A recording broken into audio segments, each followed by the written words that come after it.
उत्तर प्रदेश के परिवहन राज्य मंत्री दयाशंकर सिंह ने कहा है कि विधानसभा चुनाव में हार के बाद सपा नेता स्वामी प्रसाद मौर्य विचलित होकर चर्चा में बने रहने के लिए उलूल जुलूल बयानबाजी कर रहे हैं। साथ ही उन्होंने परिवहन निगम में बसों के किराए में हुई वृद्धि को सही करार दिया है।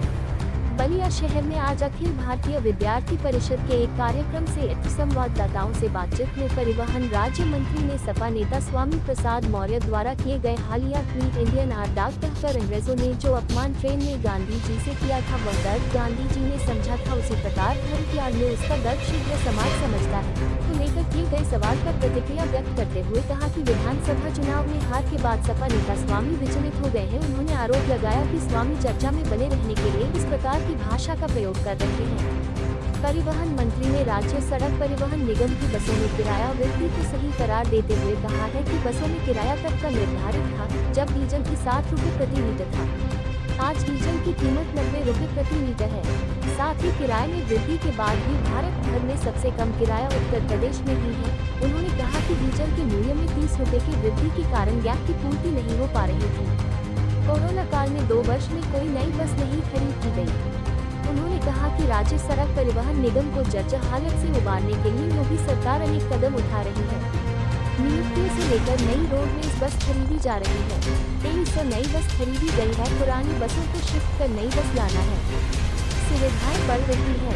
घाटे में चलने के कारण शासन के आदेश को देखते हुए नई नियुक्ति नहीं हो पा रही थी। 10,000 से अधिक नई नियुक्ति हुई है। वहीं कल संसद में पेश हुए आम बजट में महंगाई के सवाल पर परिवहन मंत्री ने कहा कि मोदी जी व योगी जी की सरकार में गरीब के घर में अन्न का भंडार है। उन्होंने दावा किया कि देश के 80 करोड़ लोगों को मुफ्त राशन मिल रहा है। उन्होंने सवाल करते हुए कहा, आप बताएं कि आज किसी के घर में अन्न के लिए चूल्हा न जला हो, कोई भूखा रहा हो। मोदी व योगी के राज में गरीब के घर में भी सरकार द्वारा प्रदत्त मुफ्त राशन से अन्न का भंडार लगा हुआ है।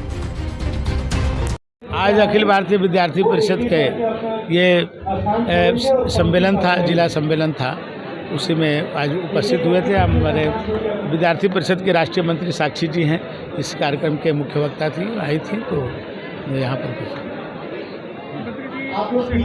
बात की जाए बलिया की कानून व्यवस्था की, तो कल एक व्यापारी ने खुद गोली मारकर आत्महत्या कर ली। सूदखोरों के आतंक को लेकर के क्या कहेंगे, कितना आतंक है सूदखोरों के जनपद में, उसके लिए क्या कार्रवाई की जा रही है?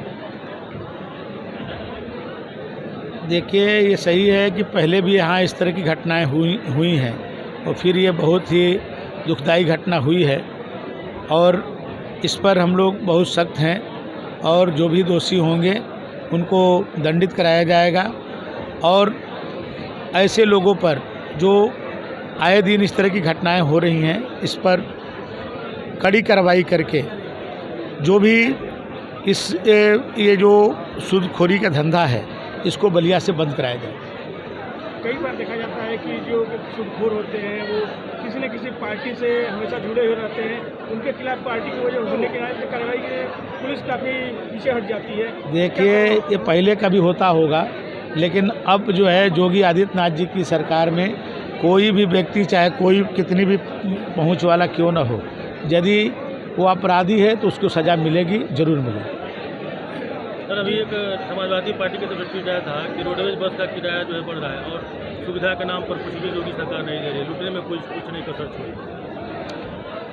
देखिए, 3 साल से कोई किराया बढ़ा नहीं था और जो डीजल का दाम जो 60 रुपया था तो किराया था उत्तर प्रदेश का, और आज डीजल जो है 90 रुपया हो गया है। तो जो 30 रुपया डीजल की जो गैप है वो पूर्ति नहीं हो पा रही थी। कोरोना काल में 2 वर्षों में कोई बसें नहीं खरीदी गई, हमने 2300 बसें अभी खरीदी है। तो पुरानी बसों को शिफ्ट करके नई बसें लाना है, लोगों की सुविधाएं बढ़ रही हैं, कई योजनाएं चल रही हैं, लेकिन बहुत वर्षों से हमारे रोडवेज में नियुक्तियां नहीं हुई। 10,000 से ज़्यादा जो है नियुक्ति अभी होनी है। अभी हमारे जो आरएम का 23 में एक भी पद नहीं रहेगा, सभी लोग रिटायर हो जाएंगे। तो घाटे में चलने के कारण कोई नई नियुक्तियां भी नहीं हो रही हैं। सरकार का शासनादेश है और पूरे देश के जो किराया है उससे कम किराया है उत्तर प्रदेश का, ये किराया बढ़ने के बाद भी।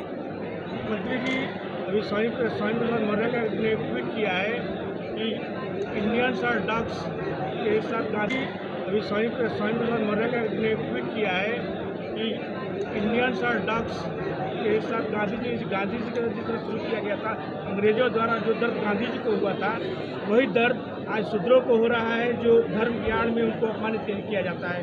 क्या कहेंगे? देखिए, स्वामी प्रसाद मौर्य जी जब से चुनाव हार गए हैं, वो विचलित हो गए हैं, तो चर्चा में आने के लिए कि इस तरह की भाषा का प्रयोग करते हैं। बजट में अगर बात की जाए तो सामना में एक लेख निकला है कि जो ये बजट है, ये बेहोशी की दवा का बजट है। ये आम आदमी का बजट है। आज जो है आप देखें, एमएसएमई को बहुत ज़्यादा इसमें प्रोत्साहन दिया गया है। गरीबों को स्तर को ऊपर उठाने के लिए हर तरह की व्यवस्था इस बजट में है। एक आम आदमी की बजट है। इससे देश से आम आदमी इससे आगे बढ़ेगा। ये लोगों को रोज़गार का सृजन होगा और आम आदमी एक खुशहाल एक ज़िंदगी व्यतीत होगी। ये उनका बजट है।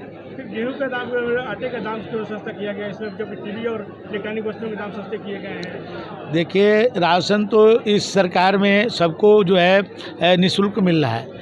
जो गरीब है 80 करोड़ लोगों को आज निःशुल्क राशन मिल रहा है। अब तो जो है नमक और तेल और साबुन भी अब निःशुल्क मिल रहा है।